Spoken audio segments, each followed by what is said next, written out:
جو اراکین قومی اسمبلی ہیں وہ ان کے ساتھ رابطے میں نہیں ہیں، یعنی کہ وہ بھی پارٹی پالیسی سے انحراف کریں گے۔ ویسے ان میں کچھ واقعی آزاد ہیں، جیسے کہ مبارک زیب صاحب جو ہیں وہ بھی آزاد ہیں، کچھ اور بھی آزاد ہیں، چونکہ وہ اپنا یہ جو تھا سپریم کورٹ کا فیصلہ 8 ججز والا فیصلہ، اس نے یہ تو کم از کم مہربانی کی ہے نا کہ 41 کو آزاد قرار دیا ہے، اور وہ 41 میں سے جو بھی ووٹ کرے گا اس کے خلاف تو کسی قسم کی کارروائی نہیں کی جا سکتی۔ لیکن ان ترامیم کے بعد ایک تو ملک سے عمران خان کا جو انتشار ہے وہ منطقی انجام کو پہنچ جائے گا، کیونکہ عمران خان کی نہ صرف سیاست ختم ہونے جا رہی ہے بلکہ پروجیکٹ عمران کو لانچ کرنے والے جو ہیں وہ بھی ناکام ہونے جا رہے ہیں، وہ بھلے پاکستان میں کوئی طاقتور ہو یا کہ عالمی سامراجی قوتیں ہیں، وہ سب کی سب جو ہیں وہ آج ناکام ہوں گی، کیونکہ اب جیسے جیسے سیاسی پروسیس آگے بڑھے گا ویسے ویسے عمران خان آؤٹ ہوتے جائیں گے۔ اور یہ جو آغاز ہوا ہے نا تحریک انصاف میں سے گروپس بننے کا، تحریک انصاف مختلف جو حصوں میں بکھرنے کا جو آغاز ہو چکا ہے، آنے والے دنوں میں آپ دیکھیں گے اس میں کتنی تیزی آتی ہے۔ اس سے پہلے تو صرف یہ کہا جا رہا تھا جی خیبر پختونخوا میں حالات اچھے نہیں ہیں، وہاں پہ 4-5 گروپ ہیں، لیکن ہم آپ کو بتا رہے تھے کہ قومی اسمبلی میں حالات بھی اچھے نہیں ہیں۔ اور آج جو آغاز ہوا ہے اس میں تو تحریک انصاف والے یہ بھی کہہ رہے ہیں کہ جی ان کے جو نائب کپتان ہیں جناب شاہ محمود قریشی صاحب، جو کہ آج بھی لاہور کی کوٹ لکھپت جیل میں قید ہیں، ان کے صاحبزادے زین قریشی صاحب بھی بغاوت کر چکے ہیں، وہ بھی ان کے مطابق بے وفائی کر چکے ہیں، کیونکہ ابھی قومی اسمبلی میں یہ بل جو ہے وہ پیش نہیں کیا گیا، سینٹ میں پیش کیا گیا، لیکن قومی اسمبلی میں جب بل آئے گا اس پہ ووٹنگ ہوگی تو پتہ چلے گا کہ کون ہے جو اس کے حق میں ووٹ دیتا ہے۔ ویسے حکومتی اتحاد اور اس کے علاوہ مولانا فضل الرحمان چونکہ اناؤنس کر چکے کہ وہ اپنے وعدے کے مطابق اس بل کو سپورٹ کریں گے، اس کے حق میں ووٹ کریں گے۔ اب مولانا فضل الرحمان کی سپورٹ کے باوجود حکومت کو کم از کم قومی اسمبلی میں 2/3 میجورٹی کے لیے ایک ووٹ درکار ہے۔ اب وہ ایک ووٹ کون سا ہوگا؟ ہو سکتا ہے مبارک زیب کا ووٹ ہو، یا کہ زین قریشی کا ووٹ ہو، یا کہ ظہور قریشی کا ووٹ ہو، یا کہ جناب وہ اسلم گھمن صاحب، کسی کا بھی ووٹ ہو سکتا ہے، لیکن 9 کے قریب اراکین اسمبلی ہیں جن کے بارے میں خود تحریک انصاف کہتی ہے کہ انہوں نے پارٹی کے ساتھ جو ہے بے وفائی کی ہے، یا غداری کی ہے، یا بغاوت کی ہے، لیکن وہ ایڈمٹ کر رہے ہیں کہ ان کے اراکین قومی اسمبلی اور سینٹ جو ہیں وہ پارٹی پالیسی سے انحراف کر رہے ہیں۔ تو اس کا مطلب یہ ہے کہ تحریک انصاف کی قیادت کی اپنی ہی پارٹی پہ گرپ جو ہے وہ ختم ہو چکی ہے۔ اور وجہ کیا ہے؟ وجہ ہے عمران خان کی ہٹ دھرمی والی سیاست۔ عمران خان نے ابھی جو موقع ضائع کیا ہے، جس پر اس ناچیز نے بار بار یہ بات کی کہ عمران خان میں کسی قسم کا سیاسی ویژن نہیں ہے۔ اگر عمران خان سیاستدان ہوتے اور ان میں کوئی سیاسی ویژن ہوتا، وہ منفی سوچ کی بجائے مثبت ان میں سوچنے کی صلاحیت ہوتی، تو آج عمران خان آئینی ترامیم کا کریڈٹ لے رہے ہوتے، چونکہ جس قسم کی سچویشن پیدا ہو چکی تھی۔ مولانا فضل الرحمان جو ہیں ان کی پوزیشن ایسی تھی کہ ان کی حمایت کے بغیر حکومت یہ آئینی ترامیم نہیں کر سکتی تھی، اور اگر ان کی حمایت کے بغیر آئینی ترامیم کی جاتی تو ان کی کریڈیبلٹی پہ سوال اٹھتا، اور یہ معاملہ ظاہر ہے پھر بہت زیادہ جو ہے پیچیدہ بھی ہو جاتا، اور اس پہ ایجیٹیشن بھی شروع ہو سکتی تھی، کوئی تحریک چل سکتی تھی۔ تو مولانا فضل الرحمان کو انگیج کرنے کے چکر میں، ان کو ساتھ ملانے کے چکر میں حکومت نے عمران خان کے ساتھ بھی رابطہ کرنے کا فیصلہ کر لیا تھا۔ یہ جو تحریک انصاف کے لوگوں اور مولانا فضل الرحمان کے مابین نیگوسیشن چل رہی تھی، یہ حکومت کی مشاورت سے سب کچھ ہو رہا تھا، اور مولانا فضل الرحمان کے کہنے پر ہی حکومت نے عمران خان سے تحریک انصاف کے لوگوں کو ملاقات کی اجازت دی تھی۔ اگر عمران خان میں سیاسی ویژن ہوتا اور انہوں نے یہ جو ہوتی ہے نا اپنا تعصب کی، انتشار کی، انتقام کی، اگر یہ اینک نہ لگائی ہوتی تو آج عمران خان کی پوزیشن کچھ اور ہوتی۔ آج تحریک انصاف کی صفوں میں ماتم نہ ہو رہا ہوتا۔ آج آپ کسی بھی تحریک انصاف کے بندے سے پوچھ لیں، کسی یوتھیے سے پوچھ لیں، تو اس کا جو ہے وہ اپنا چہرہ اترا ہوا ہے، مایوسی میں غرق ہو چکے ہیں، اور ایسے لگ رہا ہے کہ جیسے کسی کے گھر میں کوئی اپنا اللہ معاف کرے کوئی فوتگی وغیرہ نہیں ہو جاتی، کوئی اس قسم کی صورتحال بن چکی ہے۔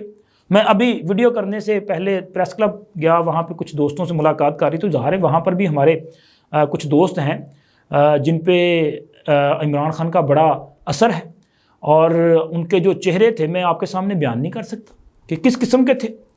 اور جیسے وہ ٹی وی پہ وہ جو پروسیڈنگ چل رہی تھی سینٹ کی، اس کو دیکھتے ہوئے ان کی زبانوں سے جو تبرکات نکل رہے تھے وہ بھی میں آپ کے ساتھ بیان نہیں کر سکتا۔ تو بس آپ سمجھ سکتے ہیں کہ قوم یوتھ پہ کیا بیت رہی ہے۔ اور میں نے تو خیر وہاں پہ جا کے بڑی احتیاط کی، چونکہ ہیں تو میرے دوست، اکثر گپ شپ ہوتی ہے، لیکن میں نے احتیاط کی کہ کہیں ایسا ہی نہ ہو کہ آج جو ہے ان پہ ان کی جو حالت ہے بڑی غیر ہو چکی ہے، تو کہیں معاملہ ہی خراب نہ ہو جائے۔ تو خیر یہ تحریک انصاف والوں کی اس وقت جو حالت ہے وہ یہ نہ ہوتی اگر عمران خان یہ فیصلہ کرتے کہ جی ٹھیک ہے، اس وقت ملک کو اگر آئینی ترامیم کی ضرورت ہے اور تمام پولیٹیکل پارٹیز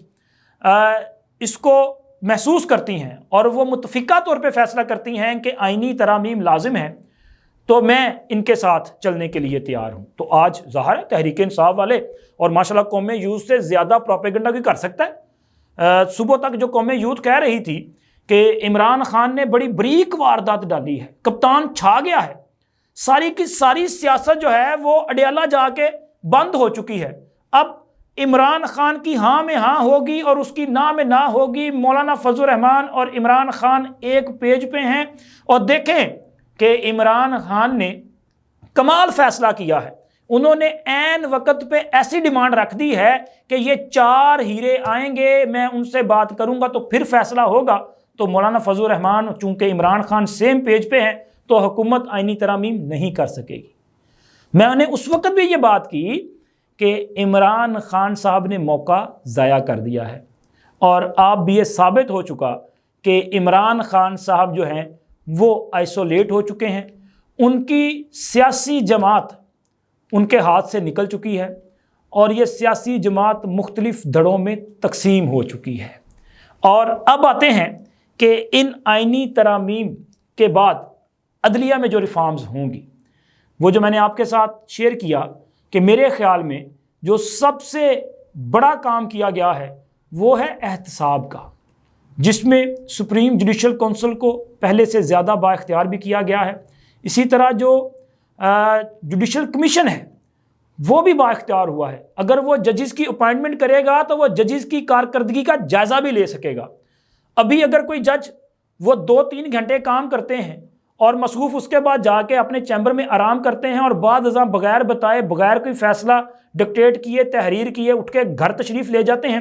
تو ایسے ججوں کی ہمیں ضرورت تو نہیں ہے۔ تو پھر ایسے ججوں کے خلاف بھی کارروائی کی جائے گی، ان کے خلاف جو ہے برطرفی کا معاملہ آگے بڑھے گا۔ اور اب جب کہ یہ قانون بن جائے گا، اور ہو سکتا ہے جب آپ یہ ویڈیو دیکھیں تب تک سینٹ سے یہ جو مسودہ قانون ہے اس کی منظوری دی جا چکی ہو، اور پھر اس کے بعد قومی اسمبلی میں بھی انشاءاللہ آج ہی یہ پروسیس کمپلیٹ ہونا ہے، اور بعد ازاں پھر ایک ہی فورم ہے، وہ ہے صدر مملکت کی طرف سے اس پہ دستخط ہونے ہیں۔ جیسے ہی دستخط ہوں گے تو یہ قانون جو ہے وہ رائج ہو جائے گا، یعنی کہ اس کے بعد ججوں کے خلاف برطرفی کی کارروائی کا آغاز کیا جا سکے گا۔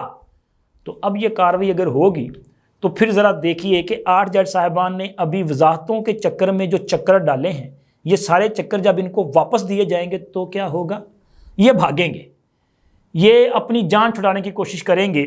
اور ان کی جان جو ہے وہ نہیں چھوٹے گی۔ اور دوسرا جناب، کیونکہ اب نئی آئین سازی اور نئی قانون سازی کی روشنی میں اب چیف جسٹس کا جو انتخاب ہے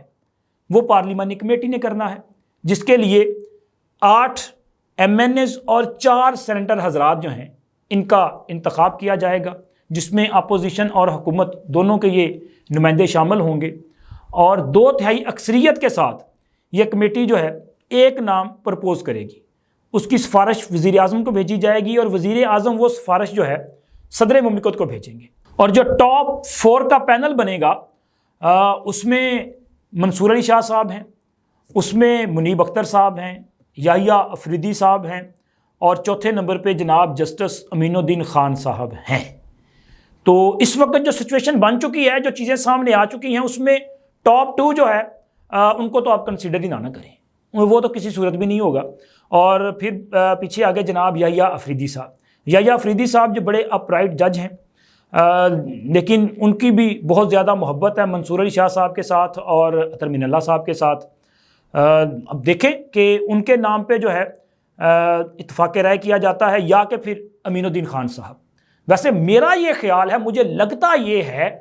کہ ٹاپ 4 کا جو پینل بنے گا اس میں سے چوتھے نمبر والا جو ہے یہ سب سے اہم ہوگا،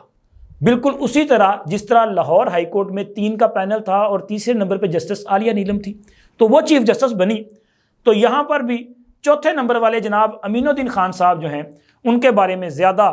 میرا یہ خیال ہے کہ زیادہ چانس ہے کہ وہ اگلے چیف جسٹس ہو سکتے ہیں، لیکن یہ حتمی فیصلہ جو ہے وہ اگلے 24 گھنٹوں میں بالکل سامنے آ جانا ہے، کیونکہ کل پیر والے دن شام تک جو ہے اگلے چیف جسٹس کے نام کا اناؤنس ہونا ہے، تو دیکھیں کون سا نام آتا ہے۔ لیکن میری یہ ویڈیو سنبھال کے رکھیے گا، اور ہو سکتا ہے کہ اس وقت آپ کو یاد آئے کہ میں نے سب سے پہلے آپ کو بتایا تھا کہ جسٹس امین الدین خان۔ اب تک اتنا ہی، اللہ حافظ۔